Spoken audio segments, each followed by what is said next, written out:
Now on Denver 7 News, people living in one Denver neighborhood are fed up after a fire in an RV camp gets a little too close for comfort. I just have been trying to avoid the area. I think they need to make them move along. How the city is responding and why some say it's not enough. I know that this job is not finished. We need to do more to get prices under control. Plus, inflation hits a 40-year record high, sending the cost of goods in Colorado sky high. But now, President Biden is taking action. What the White House is doing to lower prices. It was just such a wonderful surprise to come home to because I was feeling so down. The backstory of a viral social media post includes a Colorado kids bagpipe group this woman believes was heaven sent.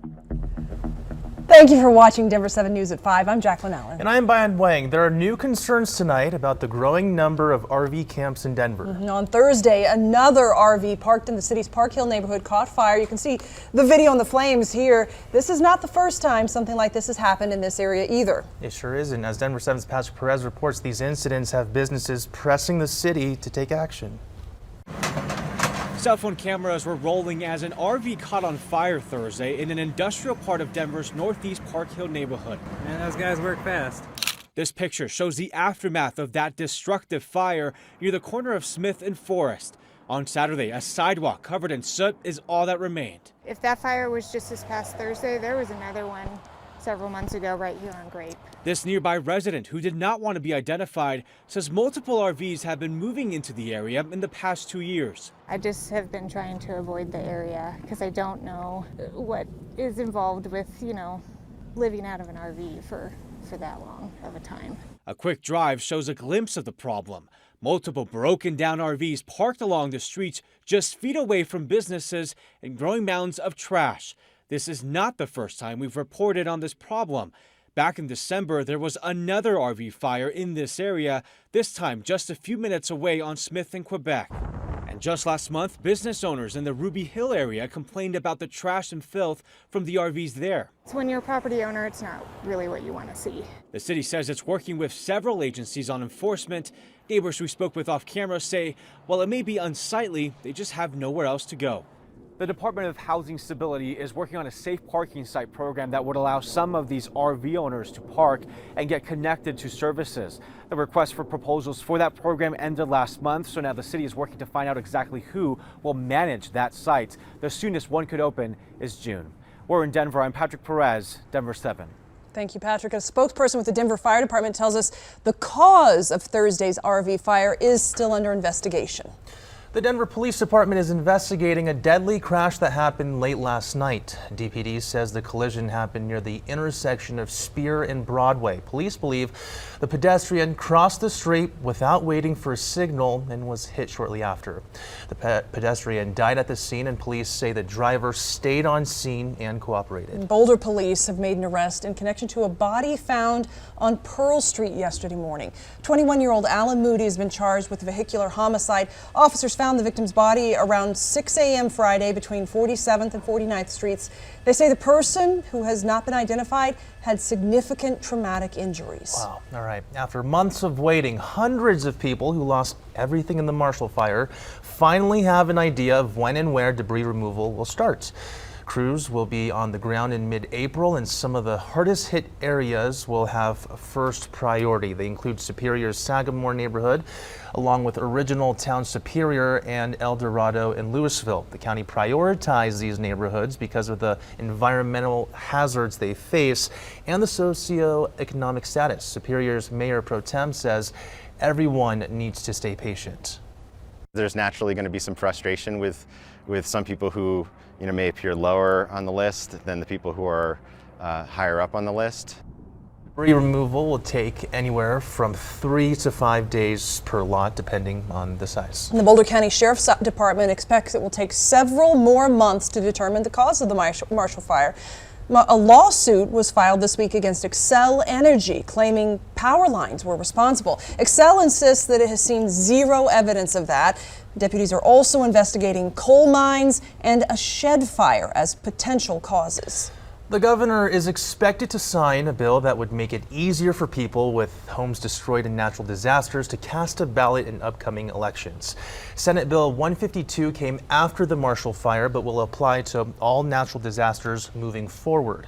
It allows someone whose home is destroyed to keep using the address for voter registration, but this only applies if they intend to rebuild. We spoke with Boulder County's clerk and recorder about the need for this bill. What we do know is that voters who have lived in these communities for years and years and who intend to return want to continue voting on the issues and for the people that have impacted them and that will continue to impact them for years. And so that's really what we wanted to do here, is ensure that they could, and it was clear. Now, with bipartisan support, the bill was able to pass its final vote in the House yesterday. It now heads to the governor's desk for his signature. Inflation officially reached a 40-year high this week, and many Americans are really struggling right now to pay for basic necessities like food, gas, and rent. But there's one bright spot here for the economy. 431,000 jobs were added last month, and unemployment is nearly back to pre-pandemic levels. Here's ABC's Alex Brescia with the latest. More and more Americans are struggling financially, with inflation at its highest level in 40 years. When you're living paycheck to paycheck, it hits you like a ton of bricks. At the supermarket, according to a new report from the USDA, the cost of groceries rose 1.4% between January and February this year. Prices are up 8.6% between February 2021 and February of 2022. Poultry prices could move up by 6 to 7% this year. The cost of eggs up to 2.5% and 3.5%. Consumers are also paying more at the pump. Nationwide, gas prices averaging more than $4 a gallon. These numbers are not good. They show a lot of people are in trouble. President Biden announcing the largest ever release of oil from the nation's Strategic Petroleum Reserve, 1 million barrels a day for the next 6 months, up to 180 million barrels total. I know that this job is not finished. We need to do more to get prices under control. But there is a bright spot for the economy. The March jobs report shows 431,000 jobs were added last month, the 11th straight month of more than 400,000 new jobs. The unemployment rate down to 3.6%, almost back to pre-pandemic levels. For many, that means now is the right time to look for a new or better job. Employers know there is a tight labor market, and in order to attract and retain their top talent, they're being more flexible. Experts suggest while looking for a new job, know the marketplace for your skill set and know your worth. Negotiate your terms, salary and schedule, and any other details that are important to you. And cast a wide net. Many companies are no longer limited by zip code.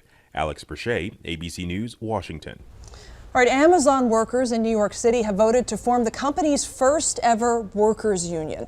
Employees at the Staten Island warehouse have now unionized, and they're planning first to ask for higher pay, saying Amazon is not increasing wages as the cost of living and inflation continues to rise. Well, this is just the start. Another vote from a union was held in Alabama this week, but that one is still too close to call. Some say it was the slap heard around the world. Well, nearly 1 week after he slapped Chris Rock during the Oscars ceremony, Will Smith has announced his resignation from the Academy. Smith released a statement saying his actions were shocking, painful, and inexcusable. He also went on to say that he deprived everyone else of their opportunity to be celebrated on their big night. Despite his resignation, Smith can still be nominated for an Academy Award in the future, but he loses many benefits. Can't vote for the Oscars. He doesn't get any of the perks of being part of that club. Means he will no longer be able to see nominated movies in advance and may not be invited to any other Academy-related events. The Academy says they have received and accepted Smith's immediate resignation, and they will move forward with disciplinary proceedings. U.S. soccer star Hope Solo has been arrested for driving under the influence and child abuse. The World Cup champion was taken into custody in the parking lot of a North Carolina Walmart. The child abuse charge is because her 2 infants were in the car at the time of her arrest. Now, Solo has not played professional soccer since 2016. The U.S. national team, you may remember, fired her over controversial comments following their World Cup quarterfinal loss in Rio. A Delta flight was forced to make an emergency landing at DIA yesterday due to a cracked windshield. The flight was heading from Salt Lake to DC when the windshield suddenly cracked mid-flight. The crew was able to divert to Denver, thankfully, and made a safe landing. One passenger says the delay was just a minor inconvenience and that she's thankful it wasn't worse. That was the worst thing that happened, right? I've had to spend a couple hours at the airport in Denver. But when we look at that photo, we know that it could have been really bad. Could have gone very differently. Thank goodness everyone is okay. A Delta spokesperson confirmed the crack but did not have any information about what caused it. Arvada is celebrating the opening of a new fire station today. This is very exciting. The new and improved Station 3 is located right near 74th and Kipling and is built on the same land as the original Station 3. This one comes with new safety and training features and energy efficient design, new sleeping quarters, and a new gym. Congratulations, guys. All right, a Lone Tree woman looking for a sign says it came in the form of bagpipes. Up next, meet the group of Colorado kids becoming social media famous for making their neighbor feel just a little bit better. Plus, when it comes to recycling, Colorado is one of the worst states in the nation. How a new bill plans to hold big companies here accountable for their waste. I'm meteorologist Stacey Donaldson. Beautiful weather today, lots of sunshine, temperatures in the 60s and 70s across eastern Colorado, but that's about to change as we head into tomorrow thanks to a cold front. And I'll have all the details of what you can expect for the rest of your weekend coming up.